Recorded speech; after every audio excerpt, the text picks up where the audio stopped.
गोकुल, मथुरा, वृंदावन। श्री बलदेव द्वार में प्रवेश करते ही हमने देखा कामधेनु गाय, और ये कामधेनु गाय बहुत ही लाभदायी है। और उसके बाद आगे निकल के हमने प्रवेश किया गोकुल द्वार में। गोकुल द्वार के अंदर प्रवेश करते ही थोड़ा सा आगे चल के आपको दिखेगा नंद बाबा का महल। हाँ, जो अभी इस पे लिखा है नंद महल।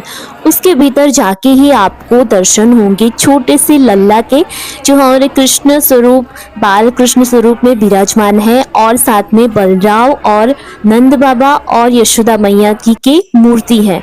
वहां पे दर्शन करने के बाद हमने देखा तो हर तरफ कृष्ण भगवान की छवि और रासलीला की प्रिंट लगी हुई। नंद बाबा के महल के अच्छे से दर्शन करने के बाद और यहाँ का पानी का सेवन करने के बाद हम आगे निकल गए। आगे गोकुल वृंदावन की कुंज गलियों में आगे चलते ही आपको मिलेंगे यमुना रानी, यानी कि यमुना महारानी के यमुना घाट के दर्शन। कहते हैं यमुना महारानी भी कृष्ण भगवान की पटरानियों में से एक थी, तो उनके दर्शन तो करने ही बनते हैं। और इस द्वार का नाम है श्रीजी बाबा द्वार और घाट का नाम है श्री ठकुरानी घाट।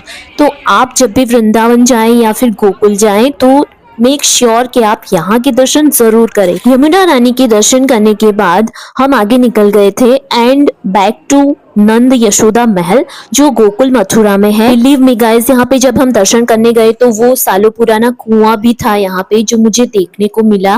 मतलब मानो भगवान की अलग अलग लीलाओं के दर्शन हो रहे हो। एंड दूसरे भवन में हमने देखा उसी नंद महल में कि इस यहाँ पे बहुत पुराने सालों का एक वृक्ष लगा हुआ था, जो उन लोगों ने संभाल के रखा हुआ था, तो उनके दर्शन किए हमने।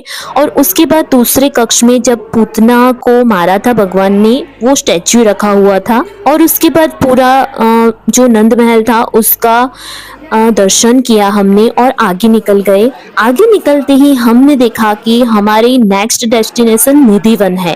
जो निधिवन के दर्शन के लिए हम जा रहे थे, तो मैंने राधे राधे पहले अपने फेस पे लिखवाया, और कल मिलते हैं हम निधिवन में।